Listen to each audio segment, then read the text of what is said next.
Ndaba here, in fact, Ndaba is my own tanga, what would say in Zulu, our age mate. Colleagues. Yeah, we're the same age. And if the ANC was serious about the renewal, Ndaba wouldn't be here now. He would be a minister in South Africa. Ndaba would be back at home being a deputy minister. What special qualities does, in your view, does Ndaba have? He's quite an eminent young man. He is educated. He's serious about the future. And he has the pedigree. But it is people like Ndaba that the ANC doesn't respect. The ANC is a gerontocracy. But it's not unlike other African countries, which is a huge folly of many liberation era liberation parties. The ANC, for example, again, a second impediment to a serious change in Ramaphosa's presidency, I would say, comes from this stark empirical reality that the ANC is the leadership of the ANC is quite a draw between factions currently.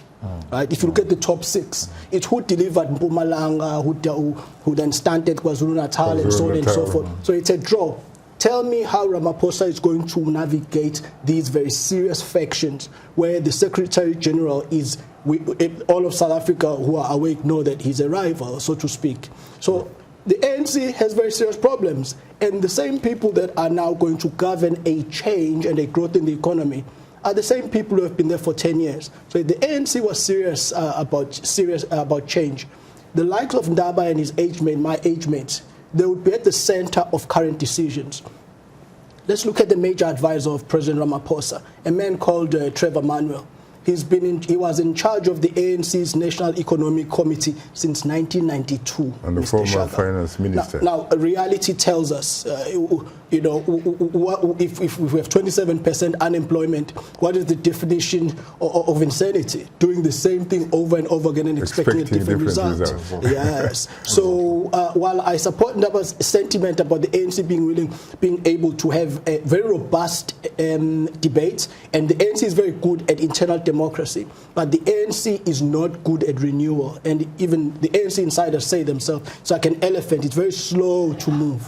It's very slow to move. And so if you are interested in developmental imperatives, land, unemployment, inequality, there's still children in KwaZulu-Natal and the Eastern Cape who have to take off their clothes and put them in a bag to cross the river, then dry off and put them back and walk to school. And we expect that child to grow up and be a doctor. A serious country like South Africa should have zero tolerance for such things. It should be an egregious thing, right? So, and only a renewal of new blood can do that. That would be my pessimistic take. That is a very good point that I have to say to my brother. You see, you have a generation who are liberators.